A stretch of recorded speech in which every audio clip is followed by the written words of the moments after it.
Yes, sir. I have two kind of questions, and they're confusions. Perhaps you can resolve it once and for all.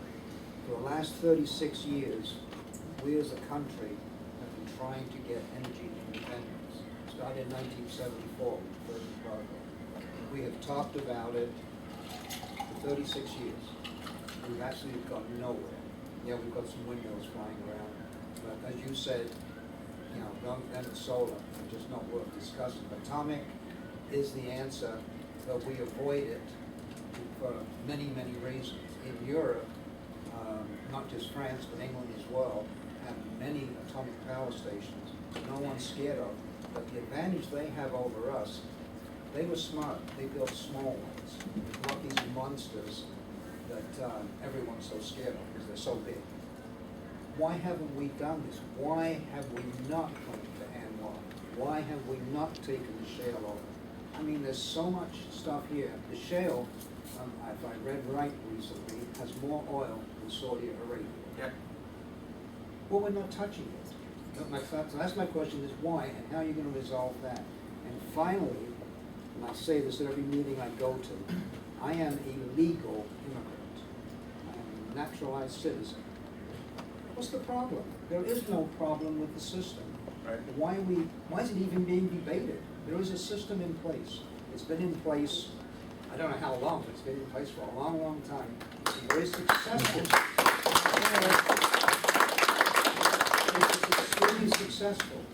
You know, they put the fear of God in me when I went to take my exams, the whole bit. I mean, you know, am I going to make it? I don't understand what the problem is, because there shouldn't be one. It's very simple. I'm sorry. Go off on this. Don't be talking the simple stuff. We don't believe this. Yeah. The answer to the first about the energy and nuclear power in specific, I think that the simplest answer, and I will try to refrain from going on much beyond it, we have not elected the right people. I mean, I think that's the answer, because frankly, the department, as I said, the Department of Energy is the department of try to stop any energy development. And that only happens because Congress lets it happen. And then you have consumers and others who say, look at all the permitting process we have to go through, the headaches, the cost, the years to get a nuclear plant up. We'll try coal, that's hard enough. And then we fawn over a electric, auto electric battery plant today that's coming in, and yet we don't have the resources to plug all those cars in. They'll have those batteries without browning out. So you're right. In France, they do cookie cutter nuclear power plants. They do recycling right on site, down to 20% waste, low-level waste.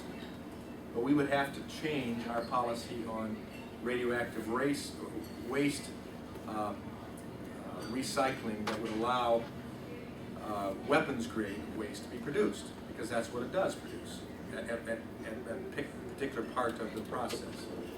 So it comes down to, again, the American people giving the backbone to the elected public servant to do the right thing, as opposed to fearing what the camera might show or the perception might be made of a politician who stands for reality,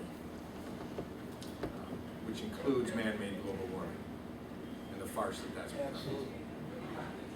On the immigration issue, I think you're absolutely right. There can be some tweaking on unnecessary red tape that extends the time for a legal-minded immigrant who wants to come here for the purposes of opportunity, of freedom, and even to be an American, like my grandfather did.